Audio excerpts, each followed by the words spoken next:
Well, I just kind of happened upon this page here. It says November 25th, 2022. Automatically translated by Google. Somebody bought this thing. They wrote a page about it. They concluded the firmware version used for the generator apparently was largely based on description of a proven VFO projects available on the internet. Therefore, it made sense to use the corresponding sketches again as reference for variants to meet our own requirements for use with existing hardware. However, the processor ports used for the switch applications first had to be determined and the corresponding firmware adjustments made. Steps 9, RTX 10, and band A0. 9, 10, and A0. And what he also... The hell? He also uploaded a modified version. I wonder why it's not showing up here. So he uploaded a modified version.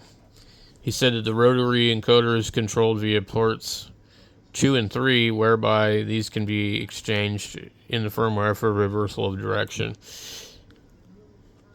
Attached is a modified version of one of the programs from Caesar Sound with the option of saving frequencies for later use. The function of the following buttons has changed. For this, RXTX is now band selection, and the button of increment is for saving the current frequency setting. So I tried that out, and it does work. And I also noticed some other things. I made these changes, and all of a sudden my buttons started to work again. 9, 10, and A0, which is kind of strange. So we get 9 and 10. And I was typing in D10 and D9. I didn't really understand this because I'm like, well, this should be an Arduino. It should be basically one of these guys. Why can't I just put in D10 and D9? Because we know when we're looking at the chip that we're on PB1 and PB2 for those two switches. So PB1 and PB2. Because this is an embedded chip. It's not one of these. It's just a chip. And so it's not set up the same. So PB1 and PB2. I kept typing in D9, D10. And then what did he put? A0? Where's A0? It's right around the corner from it, I think.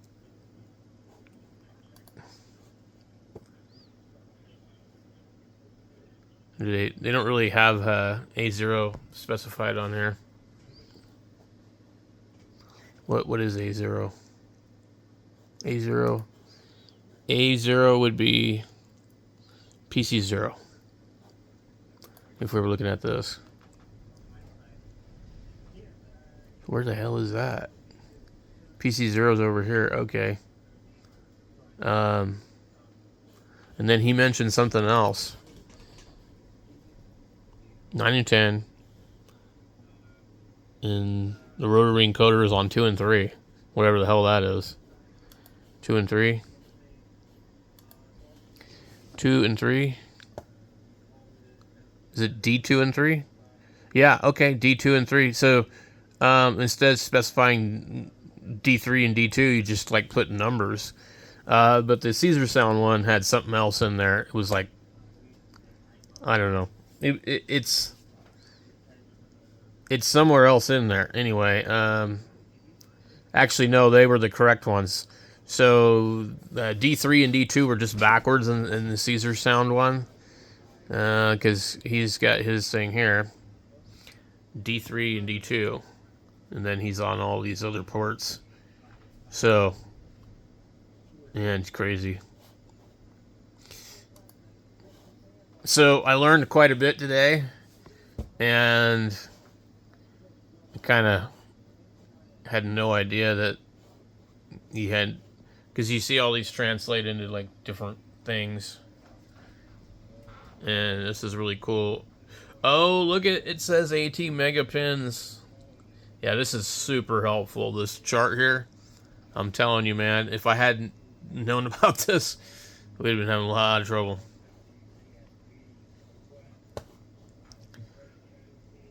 Okay, so we're gonna look at his really quick.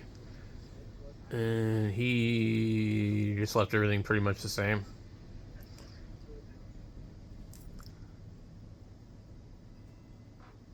Some of this is actually different. That's weird.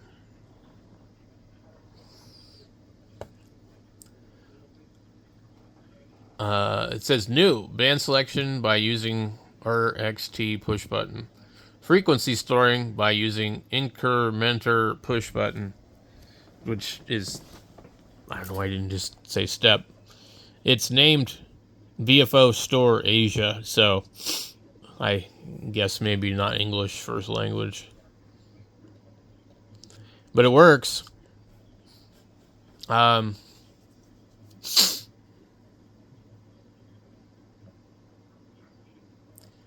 we have IF.